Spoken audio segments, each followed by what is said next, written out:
met this woman, always saw her at work, fine, whatever, randomly start talking. I'm happy that this fine talking to me, so I didn't want to ruin it. So I never asked anything. A week later, she asked for my number, and then everything is kind of boiled up. A little longer than a few minutes later. I like her. I really, really like her. And I just got that feeling in your stomach. You're like, okay, let's give this a shot, right? So I make my intentions clear as day. Like, hey, I like you like that. I want to make you my girlfriend, right? And what she says is that she's like, yeah, okay, but let's take it slow. Another day, another shenanigan to dive into. Welcome back to the channel. Now today I got one that may tug at the emotional string of some men, whether you're on this side, whether you're on that side. I believe it's relatable to most. And before we jump into today's clip, make sure that you hit the like button, hit the subscribe button, show the channel some love. Cue the clip. Hey, what's up? We're gonna talk about limerence and men, because one, I don't see a lot of men talking about them going through limerence, and two, I feel like this would be a nice little nail in the coffin for me and these feelings. Limerence is where you have this very intense desire, infatuation, or obsession with a person that usually is uncontrollable. A sign of limerence is this very strong need for reciprocation from the other person of equally strong feelings. Also feeling very elated when there is reciprocation and absolute devastation when there's not. And now back to your regularly scheduled program. So long story short, TLDR, this like a 2-month span between like the end of October, mid-December, right? Met this woman, always saw her at work, fine, whatever, randomly start talking. I'm happy that this fine motherfucker talking to me, so I didn't want to ruin it. So I never asked anything. A week later, she asked for my number, and then everything is kind of boiled up. I'm not gonna do all the details and stuff like that, because this video, I don't want the video to be too long. But just know, we was hitting it off. A lot of stuff in common. She's older than me, ain't got no kids, whatever. So it was just me and her, right? We were making business plans and all types of stuff, right? Because we both wanted to get out of this job. I like her. I really, really like her. And I just got that feeling in your stomach. You're like, okay, let's give this a shot, right? So I make my intentions clear as day. Like, hey, I like you like that. I want to make you my girlfriend, right? And what she says is that she's like, yeah, okay, but let's take it slow. And ladies, you tell me, because how I took it. Tell me what does taking it slow means in the context of me telling you that I want to make you my girlfriend.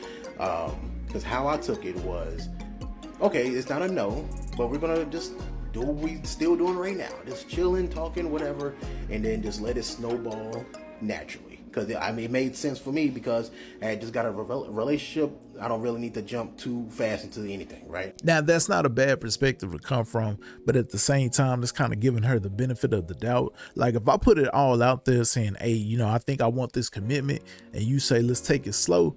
Well, I automatically think somebody else is in the picture, and you know what? Cool. I get it. You know what I'm saying? I'm not trying to force anything. When we together, and when we not, we not.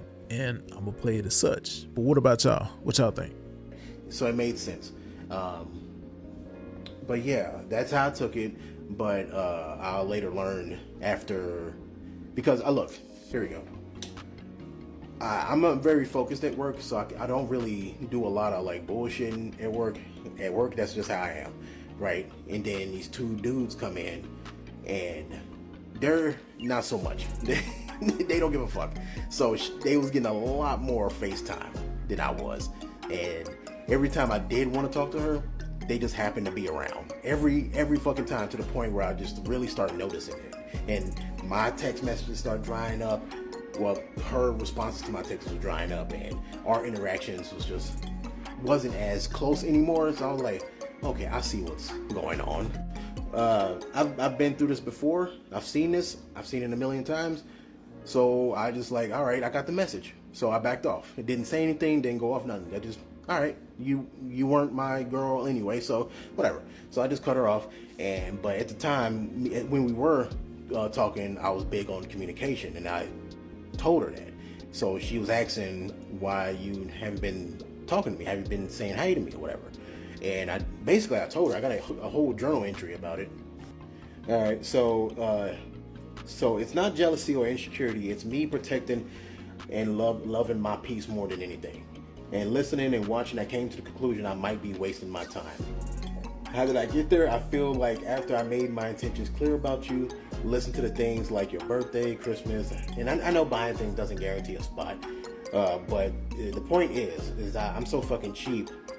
That just tells me how much I actually see it. And this is beyond sex. This is like future stuff. Because remember we were saying making business plans and all that type of stuff. And I know it might just seem hella early and it's frowned upon to be like that. But in reality, at my age, 32, I just know what I like. And I start investing in it. And the point is, the more I opened up to you, the more you seem to back off. And I know you wanted it slow, but let's be real, it's stagnating. And because of my position at work, I don't have the luxury to bullshit and get as much FaceTime with you as others. That's why I was trying to get you out of the warehouse, but that wasn't happening. So yeah. And if you don't have any ill will towards me, I still feel like an afterthought. So I got out of there.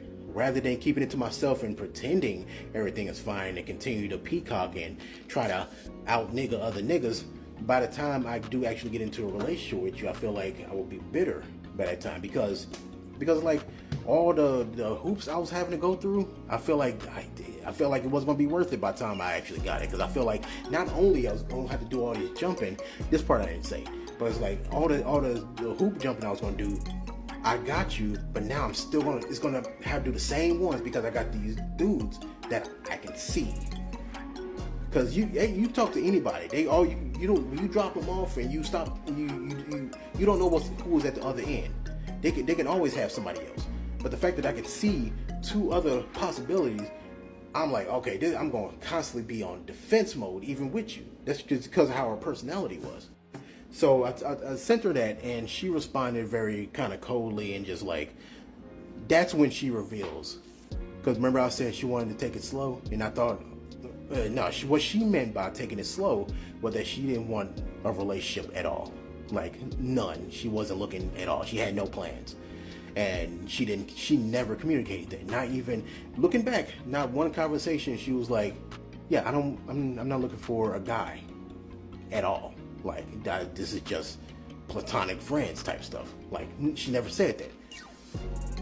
Because she accepted my gifts. She accepted all that stuff. So it was, obviously, like I said, I made my intentions clear. It wasn't no secret, no Rubik's Cube, nothing. I made it very clear, and she was like, wanted to take it slow, but what she meant that she wasn't looking in the first place. And I ain't gonna lie, that shit hurt. That fucking shit hurt, boy. To the point where, embarrassing to admit, but I cried. Man, not just like, I didn't get off the phone and be like, oh, like, no, it was circumstances. I had just got off work, so imagine this, got off work about 10, 11 hours, went to the gym, it's like 2, 3 o'clock in the morning, hit that motherfucking gym hard as shit for about an hour and a half, but right, and then I had to bike home and it was sprinkling outside, rain, and I had just found this fire-ass sad song by, if I'm saying the name correctly, Orion's son. The song was called Take My Eyes. And basically the song is just like, as the title says, take my eyes and show me where to love you. And how that song hit me, I started bawling. Not like out loud, just like I was just fucking crying while riding home from the gym. Look at Man, ain't nothing wrong with dropping a tier 2 and some good old R&B music, man. The woulda, coulda, shoulda, man. It definitely put some things into perspective for you. Man. Back at it, the shit's funny, but boy, I was fucking hurt, boy. Goddamn. I just felt so fucking ugly. Boy, I didn't know what to do. But anyway, swinging back to the limerence thing, the whole point of this is that I still kind of think about her. And I've being in reality, how we're talking right now, I already know the relationship was not a good idea. Just her personality, and I left a lot of details out, but she took a lot of stuff to heart, and like I said, she was defensive. She's very defensive of a lot of stuff. I don't really have good examples, but it just wasn't gonna work out for real. And then, like I said, being with her and then having this pop, because she was very social. So I'm like, not only I'm gonna have to get with you, but I'm still gonna have to fight with you. So I didn't trust her. That's the thing. I didn't trust her, and that's what I came to the conclusion doing journaling. It's like, yeah, I like her. I like how she looks or whatever. But at the end of the day, I didn't trust her. And I came to that conclusion because I compared her to my ex, who I still have a pretty decent relationship with, right? I trust my ex. I like if I see her talking, like say if we was together and I see you talking to a guy, I would not like be all defensive because I know I trust her. Well, her, this new girl, no, I don't trust you. You fucked that up, and it never recovered. But limerence is like a little fucking demon, boy. It'll just stay with you. Like right now, yeah, I see her still kind of like hanging with this dude, and the motherfucker just be whispering in my ears like they doing that shit in front of you on purpose. Yeah, and it just keep feeding that hate, and I hate how that feels. I hate it, boy, and I hate that it get to the point where it's like I don't want that dude. That dude enjoy what's going on. If he brings her up one time, just all this fucking hate and emotions, this little demon wants me to just relocate his jaw, just punch him as hard as I fucking can. And what's scary is I don't know how serious that is. But that's how it is. It's just a mental state. It just sucks. But overall, I am over it. It's just, yeah, I definitely was going through it, man. Yeah, man, he definitely went through some stuff. Like, it's one thing that my pops used to tell me.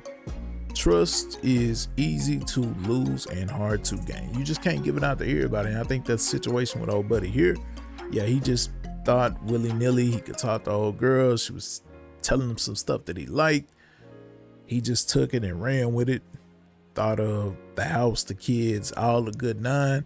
And I get it, you know what I'm saying? Sometimes, you know, you could be like, hey, I think, you know what I'm saying, she got a possibility of being the one. But hopefully you run through that sooner versus later. Because, I mean, at 32, that's pretty wild. I mean, it's not super old, but it's wild enough. But as for y'all, man, what's that one song?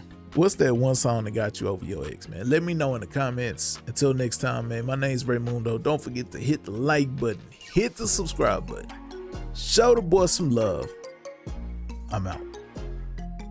Man, a pretty face and a smile will get you every time. Don't fall for the okie doke.